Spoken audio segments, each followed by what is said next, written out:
Have you ever carried someone so long that you forgot how heavy they had become? Not because they were always cruel, not because every memory was painful. That would have made the truth easier to name. But because there were good days mixed with the hard ones. There were moments when they laughed with you, listened to you, stood near you in a way that made you believe they belonged in your life. And so, when the relationship began to bruise your spirit, you did what many tender-hearted people do. You explained it away. You waited. You forgave. You made room for one more disappointment, and then one more after that. This message is based on an original source about letting go of people who drain your peace and learning to protect your dignity before your soul becomes too tired to speak. And perhaps that is where we must begin, with the quiet truth that not everyone who walks beside you is meant to walk with you all the way home. There are people who enter our lives like sunlight, and there are people who enter like weather we did not know how to prepare for. At first, even the storm may look beautiful from a distance. It may arrive with charm, laughter, attention, and a kind of warmth that makes you feel chosen. You may think, finally, here is someone who sees me. But time, patient and unafraid, has a way of revealing what excitement cannot. Time shows whether kindness has roots. Time shows whether affection has respect inside it. Time shows whether someone loves your presence or merely enjoys what they can take from it. Many people spend years confusing loyalty with endurance. They believe that to be loving means to stay no matter how much something hurts. They believe that to be kind means to tolerate every careless word, every broken promise, every moment of being made small. But there is a difference between patience and self-abandonment. Patience gives love room to grow. Self-abandonment gives harm permission to stay. And sometimes the hardest wisdom in life is learning to tell the difference. There is a kind of pain that does not announce itself loudly. It does not always arrive as betrayal in the open. Sometimes it comes quietly, through the slow shrinking of your voice. You stop saying what you really think because you are tired of being misunderstood. You stop sharing your dreams because they have been mocked too many times. You stop asking for tenderness because every request becomes an argument. Little by little, you begin editing yourself in order to be accepted by someone who should have loved you whole. Ask yourself gently, when you are with them, do you become more alive or more afraid? That question may feel simple, but it carries a deep honesty, because the body often knows before the mind admits. Your shoulders tighten before the conversation begins. Your heart becomes cautious before you read the message.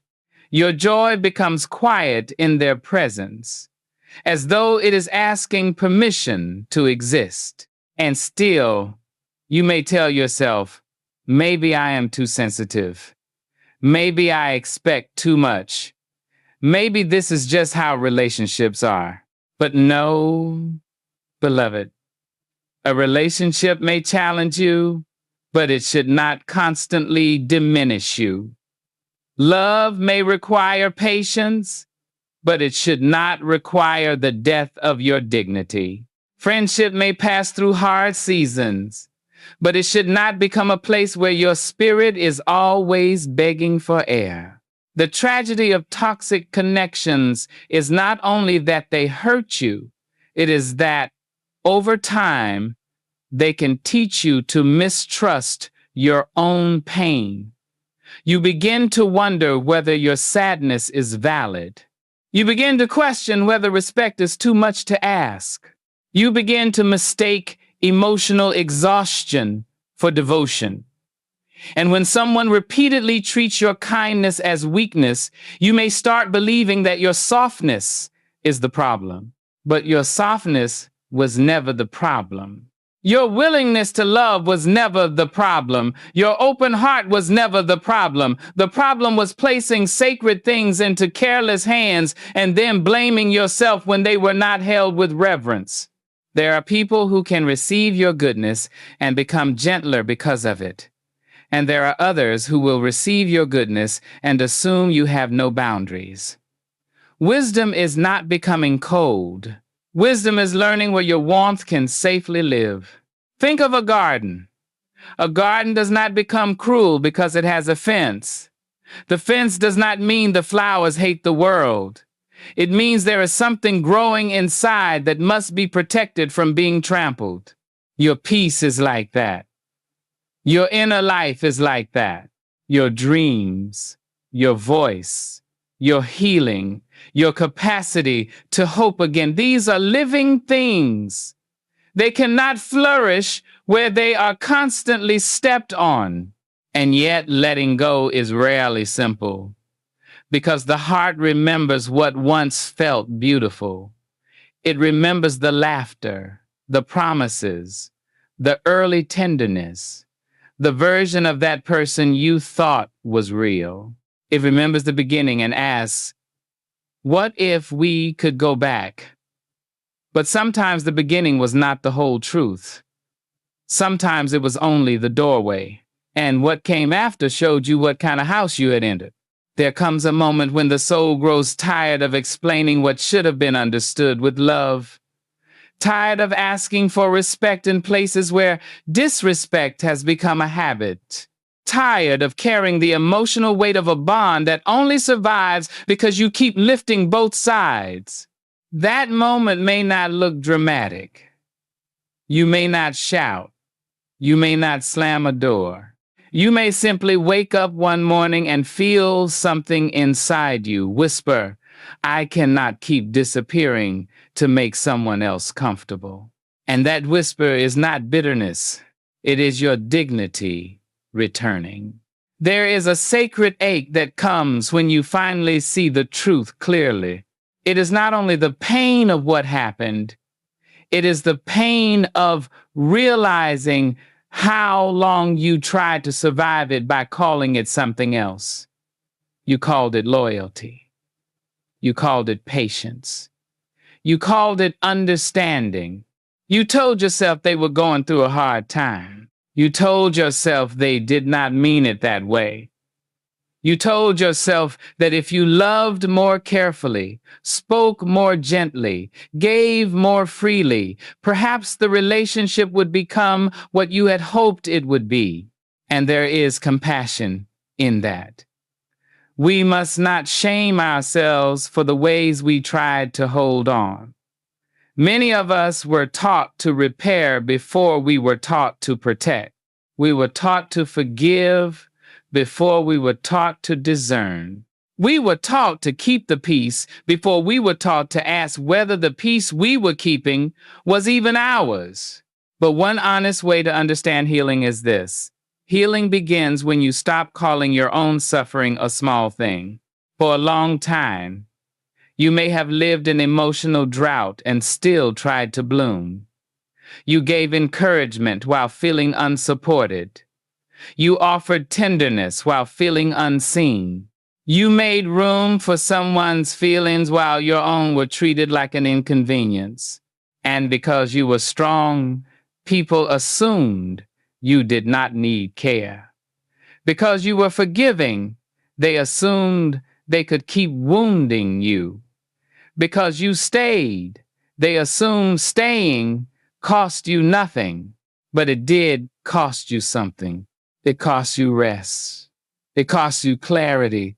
It costs you the ease of being yourself. It costs you the simple joy of speaking without preparing for punishment. It costs you the freedom to be honest without fearing that honesty would be turned against you. And perhaps, for a season, you did not even notice the price. That is how slow emotional harm often works. It does not always break the door down. Sometimes it comes in quietly and rearranges the furniture of your soul. One day you look around and realize you no longer recognize the room. You no longer know where your laughter went. You no longer remember when your dreams became so quiet. You no longer understand why you feel lonely in the presence of someone who is supposed to love you. The original source names this kind of realization as a moment when clarity arrives after long exhaustion, when a person sees that staying with the wrong people can become self-neglect rather than love. And that is a painful sentence, but it is also a freeing one. Because once you understand that staying can sometimes become a form of abandoning yourself, you begin to ask a different question. Not, how can I make them value me? But, why have I been standing in a place where I must beg to be valued? That question does not come to condemn you. It comes to wake you. It comes like a small lamp in a dark hallway, showing you where the door has been all along. There are relationships where every conversation feels like a trial. You bring your feelings, and they bring a defense. You bring your hurt, and they bring a list of reasons why you should not feel that way. You bring your need for change, and they bring silence, blame, or temporary sweetness that fades as soon as you stop asking. And because there are still good moments, you keep wondering whether leaving would be too harsh. But good moments alone do not make a relationship healthy. A few drops of water do not make a desert a garden. A little affection does not erase a pattern of disrespect. A kind apology does not become transformation unless it is followed by changed behavior.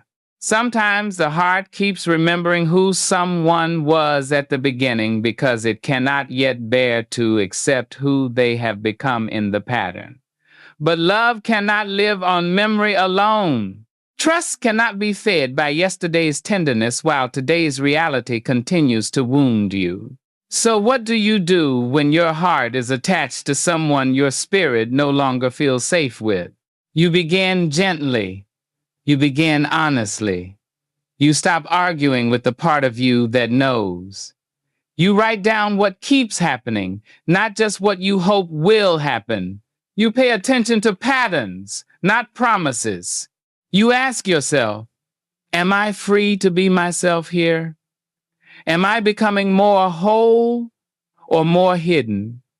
Does this connection require mutual care or only my sacrifice? These questions are not weapons. They are lanterns.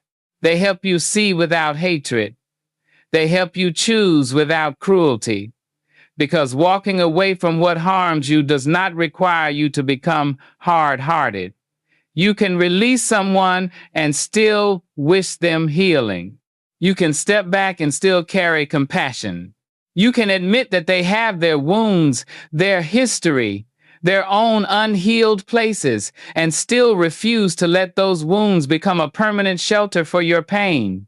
That is maturity. That is not revenge. That is not arrogance. That is the quiet strength of a soul, learning that love without self-respect becomes a cage. And yes, there may be grief. There may be nights when you miss the person you thought they were. There may be mornings when silence feels strange. There may be moments when you almost reach back, not because the relationship was good for you, but because the familiar ache feels less frightening than the unknown peace. Be patient with that part of yourself. The body sometimes misses what the soul was brave enough to leave. The heart sometimes reaches for old chains because they were once mistaken for belonging. Healing does not always feel like victory at first. Sometimes it feels like emptiness. Sometimes it feels like trembling. Sometimes it feels like sitting in a room where the noise has finally stopped and not yet knowing what to do with the quiet. But in that quiet, something holy can begin. You may hear your own thoughts again. You may remember the sound of your own desire. You may begin to notice small mercies, a morning without anxiety, a conversation without fear, a decision made without needing approval from someone who never truly honored you. And slowly, perhaps very slowly, you begin to understand that peace is not emptiness. Peace is space. Space for your voice to return, space for your dignity to stand upright, space for the life inside you to breathe without apology. Many people stay because they are afraid of what the empty space will feel like. And that fear deserves tenderness. It is easy for someone standing outside your life to say, just leave, just walk away, just stop caring. But the heart does not move like a machine. The heart has rooms filled with memory. It has old photographs in places no one can see. It has certain songs, certain streets, certain words that still open the door to what once felt beautiful. So when you begin to release someone, you are not only releasing the pain, you are also releasing the hope you had attached to them. You are letting go of the future you imagined, the conversations you thought would happen, the apology you waited for, the version of the relationship you kept trying to bring back to life. That is why letting go can feel like grief, even when leaving is right. You may know in your bones that the connection was harming you and still feel sorrow over its ending. You may understand that peace requires distance and still miss the person's presence. You may be stronger than you have ever been and still cry over what did not become what you needed it to be. There is no shame in that. Grief is not proof that you made the wrong decision. Sometimes grief is simply the soul adjusting to truth. It is the heart learning to stop reaching toward a door that never opened with kindness. It is the inner life, slowly accepting that what you wanted from someone and what they were able to give were not the same thing. The original source speaks to this fear of loneliness, reminding us that being alone after leaving can feel unfamiliar. But loneliness inside the wrong company is often heavier than solitude. That is a truth many people only understand after they have spent years sitting beside someone and still feeling unseen. There is a loneliness that comes from having no one near you. But there is another loneliness, a deeper one, that comes from having someone near you who does not honor your heart. That kind of loneliness confuses the spirit. It makes you wonder why you feel abandoned when you are technically not alone. It makes you question why your chest feels heavy after conversations that should have brought comfort. It makes you feel guilty for needing more than the small crumbs of attention you were given. But the soul knows the difference between presence and connection. Someone can sit beside you and still not meet you. Someone can speak to you every day and still never hear you. Someone can know your schedule, your habits, your face, your history, and still not know how to hold your pain with care. So when the silence comes after leaving, do not rush to fill it with another unhealthy bond. Do not mistake quiet for emptiness. Sometimes quiet is the first clean air your spirit has breathed in years. At first, it may feel strange because you have grown accustomed to tension. Your nervous system may not know what to do with calm. You may feel restless without the constant need to explain, defend, repair, and prove. But stay with the quiet long enough for it to become a teacher. In that quiet, you may begin to see how much energy you spent managing someone else's moods. You may notice how often you checked your tone before speaking. You may remember how many times you hid your joy because their insecurity could not celebrate it. You may realize that the relationship did not only take your peace, it trained you to live without expecting peace at all. And then Little by little, you begin to return, not all at once, not with thunder, not with a grand announcement. You return in small, ordinary ways. You laugh and hear your own laughter more clearly. You choose a meal because you like it, not because someone else approves. You pick up an old dream and realize it still has warmth in it. You speak a sentence honestly and feel the courage of your own voice. This is how the self comes back after being buried beneath too much emotional labor. Quietly, patiently, like green life pushing through soil after a hard season. And perhaps one day you ask yourself, who was I before I became so busy trying not to upset them? That question can open a deep door. Maybe you were more creative. Maybe you were more hopeful. Maybe you loved music, movement, prayer, silence, books, mornings, long walks, or conversations that did not feel like battles. Maybe you had ambitions you stopped naming because someone made them seem foolish. Maybe you had a softness that became guarded, not because you were born guarded, but because you were repeatedly mishandled. Healing asks you to gather these pieces without judgment. Do not scold yourself for what you lost while trying to survive. Do not shame yourself for the years you stayed.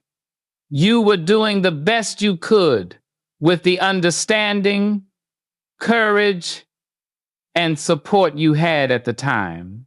But now you know more. And knowing more is an invitation to choose differently. This is where self-respect begins to become practical. It is not only a feeling, it is a daily practice. It is choosing not to answer every message that pulls you back into confusion. It is refusing to explain your boundaries to someone committed to misunderstanding them. It is allowing yourself to rest without guilt. It is spending time with people who do not require you to shrink in order to belong. And it is reminding yourself again and again that peace may feel unfamiliar at first, but that does not mean it is wrong. Sometimes the life meant for you begins as a silence you are brave enough not to run from. There is another kind of captivity that does not look like change. It looks like waiting for someone to notice how much you care. Waiting for a message that comes only when it is convenient for them. Waiting for appreciation from people who have grown comfortable receiving your effort without returning your tenderness. Waiting for a place in someone's life that they keep promising with their words but denying with their actions. And because the need to be loved is so deeply human, you may not recognize at first that you are chasing. You may call it patience. You may call it being understanding. You may tell yourself they are busy, they are distracted, they have their own struggles. And perhaps all of that is true. But even true explanations do not erase the pattern. A person can be busy and still be sincere. A person can be struggling and still be respectful. A person can have their own wounds and still refuse to make you bleed because of them. The heart must learn this with compassion. You should not have to exhaust yourself to be remembered. When someone values you, you do not have to keep performing your worth like a song they are always forgetting. You do not have to keep proving that your presence matters. You do not have to stand outside the door of their attention, knocking until your knuckles ache, hoping they will finally open with warmth. The original source speaks about the quiet habit of chasing people who do not appreciate you, and how a person can begin measuring their worth through someone else's inconsistent response. That is a painful way to live, because it places your peace in hands that have not shown they know how to hold it. You send a message, and if they respond kindly, you breathe. If they ignore you, you sink. If they show affection, you feel hopeful. If they become distant, you search yourself for what you did wrong. Your emotional weather begins depending on their attention. Your confidence rises and falls according to their mood. And slowly, without meaning to, you hand them a power they were never meant to have. This is how chasing changes a person from the inside. It makes you overthink. It makes you rehearse conversations that already ended. It makes you apologize for needs you have not even spoken aloud. It makes you study someone's silence as though it contains a hidden lesson about your value. You begin to ask, was I too much? Did I say too much? Did I care too deeply? Did I expect too honestly? But perhaps the deeper question is not whether you were too much. Perhaps the deeper question is why you kept offering your fullness to someone committed to giving you fragments. There are people who can only love in portions. A little attention here, a little tenderness there, enough warmth to keep you hoping, but not enough consistency to help you feel safe. And because hope is powerful, you may keep holding on to the smallest evidence that things could become better. You may remember the one good conversation and use it to excuse 10 painful silences. You may remember the one moment of closeness and use it to survive weeks of emotional distance. But love that keeps you starving is not nourishment. A relationship built on crumbs will train you to call hunger gratitude. It will teach you to celebrate the bare minimum as though it were devotion. It will make you feel thankful for moments of attention that should have been natural in a bond built on care. And yet, let us speak gently here. If you have chased, it does not mean you are weak. It means you were longing. It means you wanted to be chosen. It means something in you believed that if you loved deeply enough, stayed long enough, gave enough, understood enough, someone would finally look at you and say, I see you. I value you. I will not take your heart for granted. That longing is not shameful. It is human. But your healing begins when you stop giving your longing the authority to lead you back into places that injure your dignity. Ask yourself, am I loved here? Or am I only useful here? That question can be difficult, but it is clarifying. Some people love your loyalty, but not your truth. They love your support, but not your boundaries. They love your availability, but not your needs. They love the way you listen, forgive, encourage, and remain. But when it is time to offer the same care back to you, they become distant, defensive, or strangely absent. And once you see that imbalance, you cannot unsee it. The work then becomes learning to stand still, not chasing, not pleading, not trying to convince someone to recognize what they have already mishandled, standing still long enough to let their effort or lack of effort tell the truth. Standing still long enough to discover whether the connection can breathe without you doing all the work. Sometimes silence reveals what pursuit kept hidden. When you stop reaching first, you may discover who was only present because you kept pulling them close. When you stop over-explaining, you may discover who cared enough to understand. When you stop offering endless access to your energy, you may discover who respected you and who only benefited from your lack of limits. This discovery may hurt, but it also frees, because the moment you stop chasing someone who does not value you, you begin returning that energy to your own life. You begin asking, what do I need? What have I neglected? What dreams have been waiting while I spent my strength trying to be chosen by people who could not cherish me? And perhaps that is when a deeper self-respect begins to rise. Not loud, not bitter, not proud in the shallow sense, but steady, rooted, clear, the kind that says, I can love others without abandoning myself. I can be kind without becoming available for mistreatment. I can care without chasing. I can release without hating. I can stop knocking on doors that only open when I am bleeding. And when that truth settles inside you, your life begins to change direction. Not because every lonely feeling disappears, but because you no longer let loneliness choose your relationships for you. When you stop chasing what does not honor you, the first thing you may feel is not peace. You may feel withdrawal. That is an honest word for it, because sometimes the heart becomes accustomed to the very patterns that harmed it. You may miss the uncertainty because it gave you something to solve. You may miss the tension because it gave your mind something to circle. You may miss the person not only because of who they were, but because your life had formed a rhythm around trying to keep them close. And so, when you finally stop reaching, a strange stillness may come.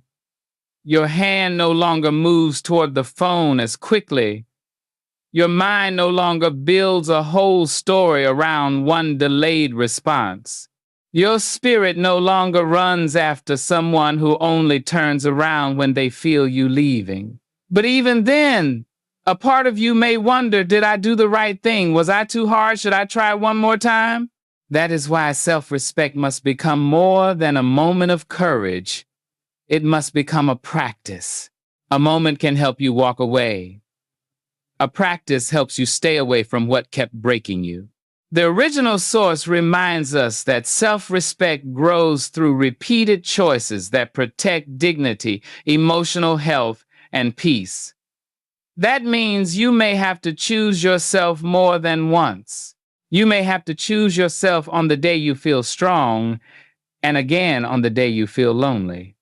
You may have to choose yourself when memories soften the truth. You may have to choose yourself when someone returns with familiar words but no changed behavior. Because there are people who do not miss you with love. They miss your access. They miss your availability. They miss the version of you who accepted less and called it enough. They miss the comfort of knowing you would always bend, always explain, always forgive before they had truly learned to respect what they damaged. But when you are healing, you begin to understand something powerful. Access to you is sacred. Your time is not ordinary. Your attention is not cheap. Your emotional labor is not an endless well from which others may drink without ever bringing water back. The way you listen, the way you care, the way you remember details, the way you show up in someone's difficult hour, these are gifts. And gifts lose their holiness when they are placed repeatedly in hands that treat them as obligations. This does not mean you become cold. It does not mean you stop loving people. It means you begin to love with wisdom. Wisdom says, I can be compassionate without becoming consumed. Wisdom says, I can forgive without reopening the door. Wisdom says, I can understand someone's pain without volunteering to be wounded by it again. Wisdom says, I can wish them well and still walk in the opposite direction. There is a tender strength in that. The kind of strength that does not need to announce itself. It simply changes the way you move. You no longer answer every call that pulls you back into confusion. You no longer explain your boundaries to people who only hear them as insults. You no longer confuse guilt with guidance. And that is important, because guilt often rises when you begin to protect yourself, especially if you were trained to be the peacemaker, especially if you were praised for being easy to love because you rarely ask for anything, especially if your role in many relationships was to absorb discomfort so others would not have to face themselves. When you change that role, some people may call it selfish. But sometimes what others call selfish is simply you no longer volunteering to suffer in silence. Growth can disturb people who benefited from your lack of boundaries. Your healing may feel like rejection to those who preferred you wounded and available. Your clarity may offend those who were comfortable with your confusion. But you cannot spend your whole life being understood by people who only understood the version of you they could use. There comes a season when you must let misunderstanding be part of the cost of freedom. Not everyone will approve of your boundaries. Not everyone will clap when you reclaim your voice. Not everyone will bless the door you close. But your life cannot be built on the applause of those who profited from your silence. Ask yourself with tenderness, what am I afraid will happen if I stop being everything for everyone? That question may uncover old fears.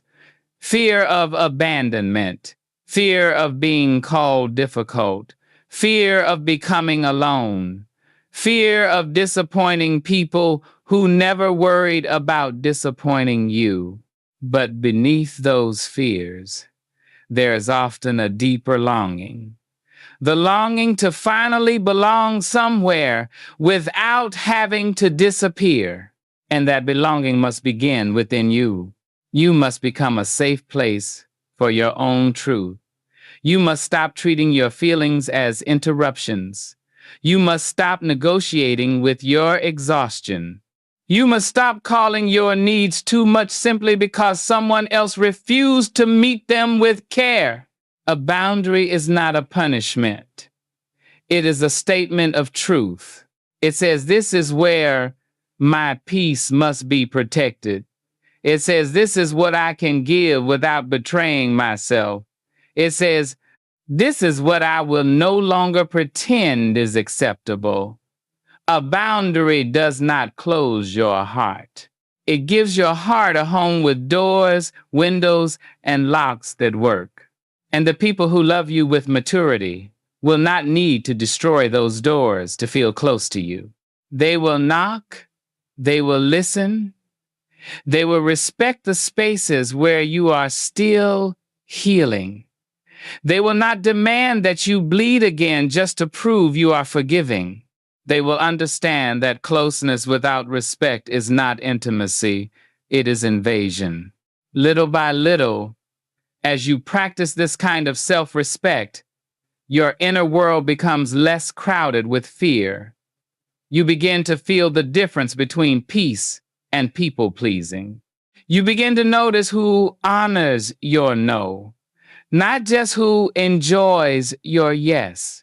You begin to see that the right people do not require you to abandon your center in order to stay connected.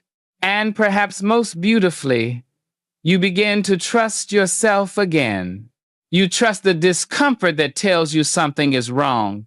You trust the calm that tells you something is healthy.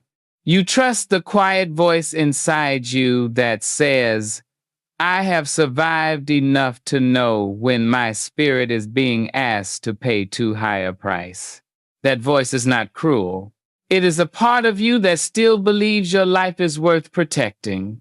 A happier life does not usually arrive all at once. It comes by atmosphere. It comes through the people you allow near your spirit, the conversations you permit to shape your mind, the rooms you keep entering, even after your body has warned you they are not safe. Every relationship carries a climate. Some people bring warmth, some bring clarity, some bring courage back into your bones, and some, no matter how familiar they may be, bring a heaviness that settles over your inner life like a long gray season. This is why choosing your circle is not a small matter. It is not about popularity. It is not about having many people around you. It is about the quality of the air your soul is breathing. The original source reminds us that a peaceful life is deeply shaped by the character, behavior, and intentions of the people we keep close, especially when those relationships are built on respect, honesty, and emotional safety. And perhaps that is one of the clearest signs of maturity, learning that not every connection deserves closeness.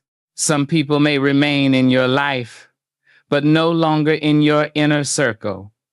Some people may receive your kindness, but not your access. Some people may be part of your history, but not part of your future. And that distinction is not cruel, it is wise, because the inner circle is sacred ground. These are the people who hear your doubts before the world sees your strength. These are the people who know when your smile is carrying sorrow. These are the people whose words can either steady you or wound you deeply because you have allowed them close enough to matter.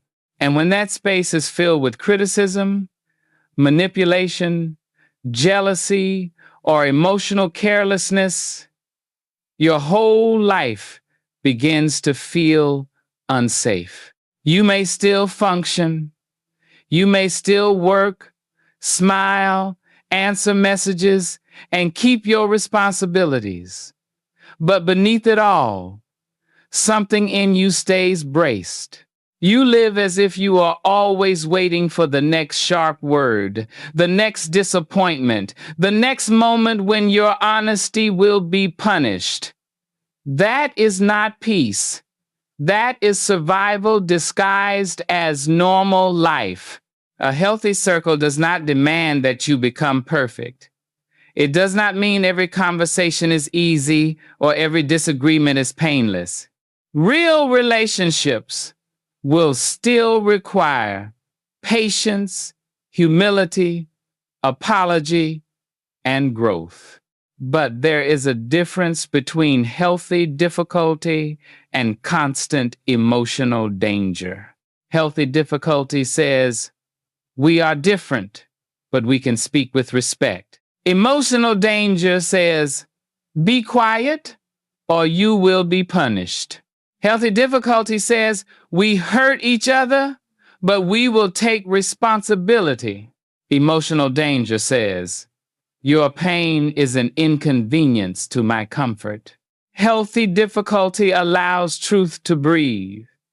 Emotional danger teaches truth to hide, and you were not born to live hidden. Respect is the first foundation of a circle that nourishes you. Not admiration, not flattery, not the kind of attention that shines brightly one day and disappears the next. Respect is steadier than that. Respect listens. Respect makes room. Respect does not mock your boundaries or twist your vulnerability into a weapon. Respect understands that your feelings do not have to be identical to someone else's feelings in order to be valid. Where there is respect, you do not have to keep proving your humanity. Honesty is the second foundation, but honesty must be married to kindness, or it becomes cruelty wearing a noble name. Some people say, I am just being honest, when what they mean is, I want permission to be harsh. True honesty does not seek to humiliate. It seeks to clarify. It does not use truth like a stone. It uses truth like a window, opening the room so fresh air can enter. In honest relationships, people do not hide behind silence until resentment becomes a wall. They speak before the distance becomes too great. They name what hurts. They ask for what is needed. They tell the truth not to dominate, but to protect the bond from becoming a performance. Then there is emotional safety, that quiet blessing many people do not recognize until they have lived without it for too long. Emotional safety is being able to say, "This hurt me," without preparing for war. It is being able to be joyful without someone becoming jealous. It is being able to be tired without being called weak.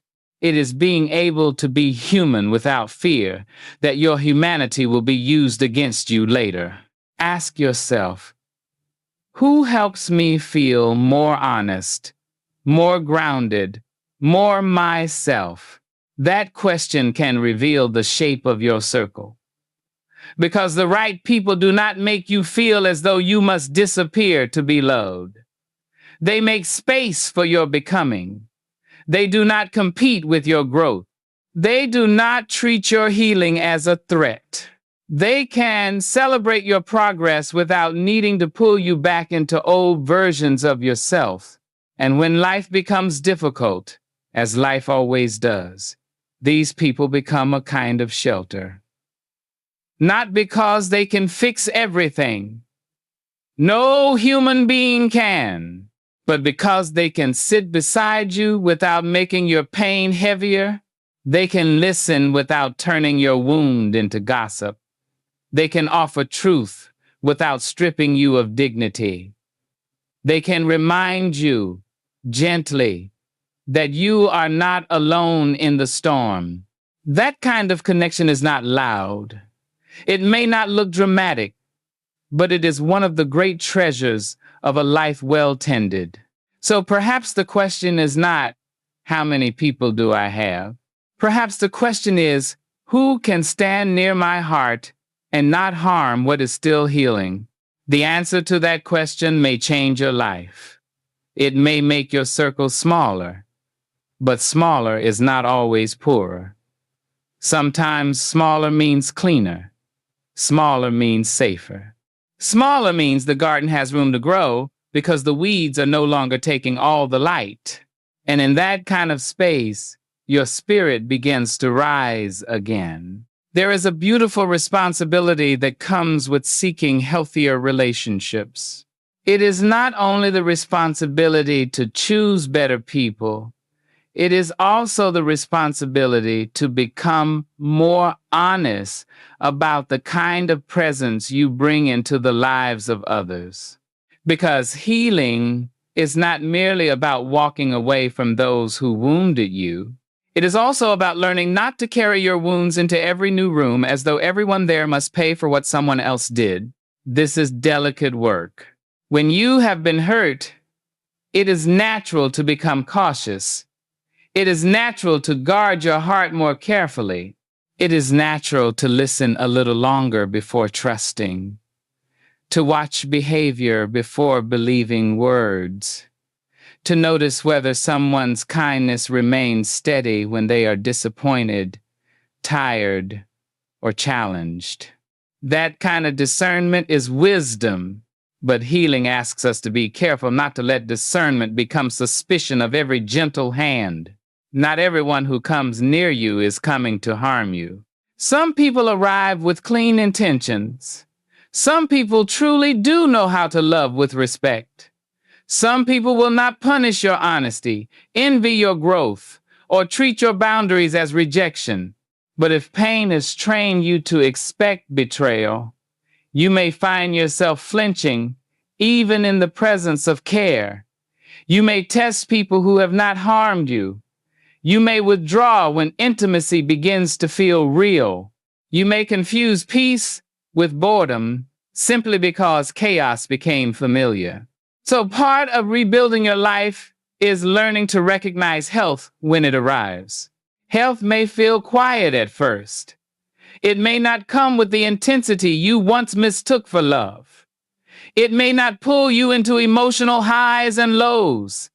It may not make you anxious, desperate, or consumed.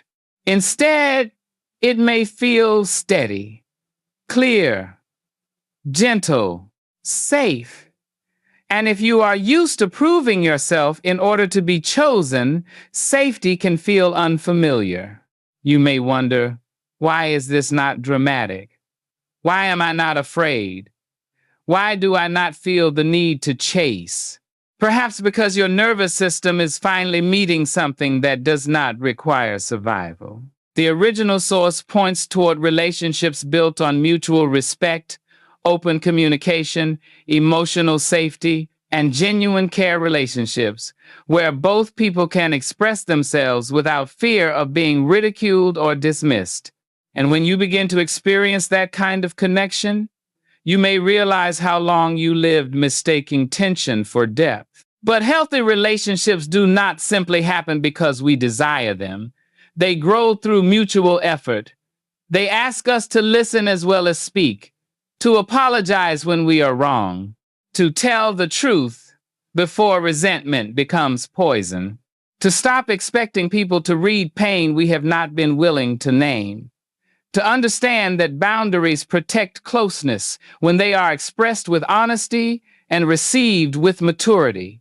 A healthy circle is not a place where no one ever makes mistakes. It is a place where mistakes can be acknowledged without cruelty, where accountability does not become humiliation, where repair is possible because pride does not always have to win, where people care enough to ask, "How did that affect you?" and humble themselves enough to say, "I am sorry. I will do better." There is a kind of love that wants access without accountability. It wants forgiveness without change. It wants closeness without responsibility. But mature love understands that trust is not rebuilt by words alone. Trust is rebuilt by patterns, by consistency, by the quiet repetition of respectful choices over time. So as you choose who belongs near your heart, watch patterns. Watch how people respond when you tell them no. Watch how they speak about others when those people are not present. Watch whether they can celebrate your joy without needing to center themselves. Watch whether they are gentle with your vulnerability. Watch whether they are willing to grow, not just willing to charm. And watch yourself too. Watch whether you are staying silent when something matters. Watch whether you are giving more than you can give with peace.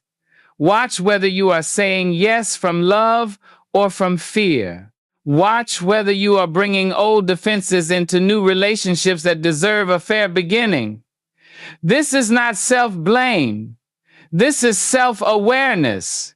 And self-awareness is one of the most loving tools we have. Because the goal is not to become unreachable. The goal is to become whole enough that your yes is honest, your no is clear, your love is free, and your boundaries are steady. The goal is not to punish the world for what happened to you. The goal is to stop abandoning yourself while still remaining open to the beauty of connection. That balance takes time. Sometimes you will close too quickly. Sometimes you will stay too long.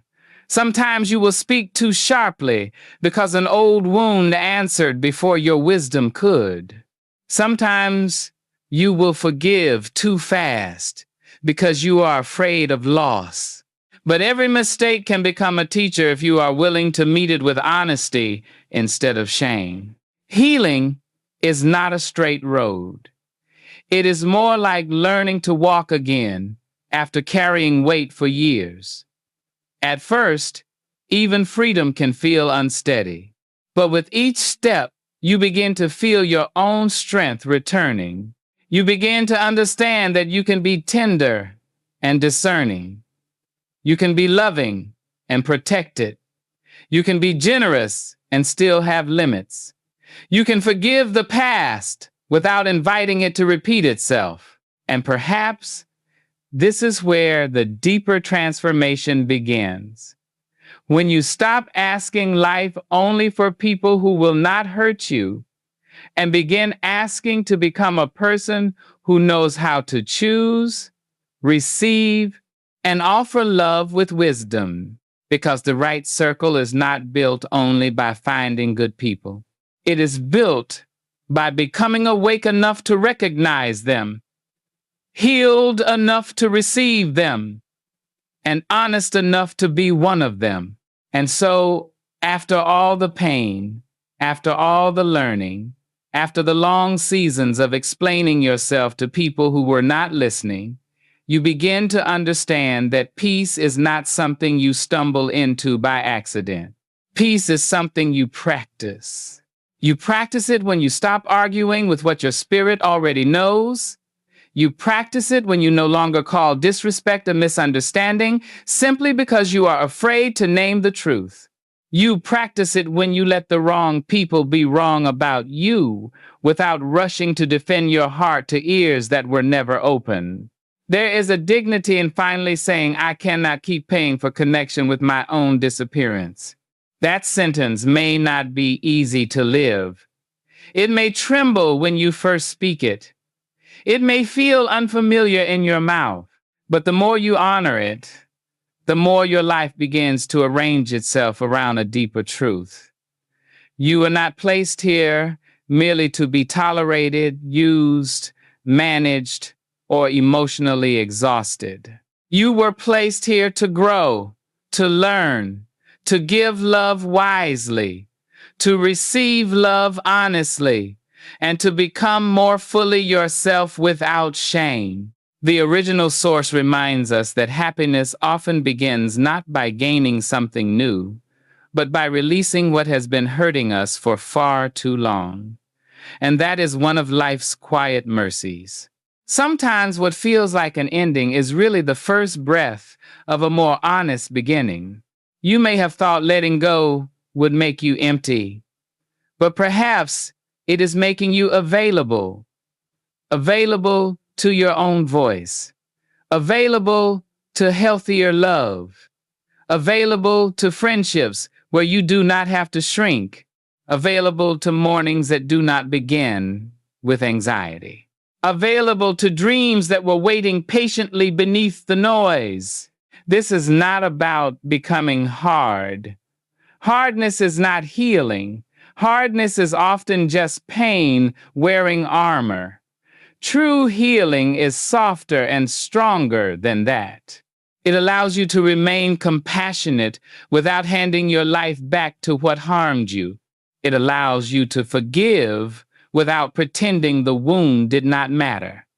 It allows you to bless the past for what it taught you, while still refusing to live there. One day, you may look back and see that every painful release carried a lesson. The person who ignored your worth taught you to stop outsourcing your value. The relationship that drained your joy taught you to protect your energy. The circle that made you feel small taught you to seek spaces where your spirit could stand tall. Even the loneliness after leaving taught you that solitude can be a sanctuary when you stop confusing chaos with connection. And perhaps you will not be grateful for everything that happened. You do not have to be. Some things were painful. Some things were unfair. Some things took longer to heal than anyone could see. But you may become grateful for the wisdom that rose from the ashes. Grateful that some part of you survived. Grateful that your inner voice kept speaking even when you did not yet know how to listen. So listen now. Listen when your body tightens around certain people. Listen when your peace disappears in certain rooms. Listen when your joy becomes smaller after certain conversations. Listen when your soul whispers, "This is not where I can grow." That whisper is not weakness. It is guidance. It is the old, sacred intelligence of the self trying to lead you back home. And when you find people who love you with respect, cherish them. Do not take steady love for granted because it is not dramatic. Do not overlook gentle people because they do not stir old wounds into excitement. Learn to recognize the beauty of calm. Learn to value the friend who listens without judgment, the partner who honors your boundaries, the circle that celebrates your becoming, the presence that makes your nervous system feel safe.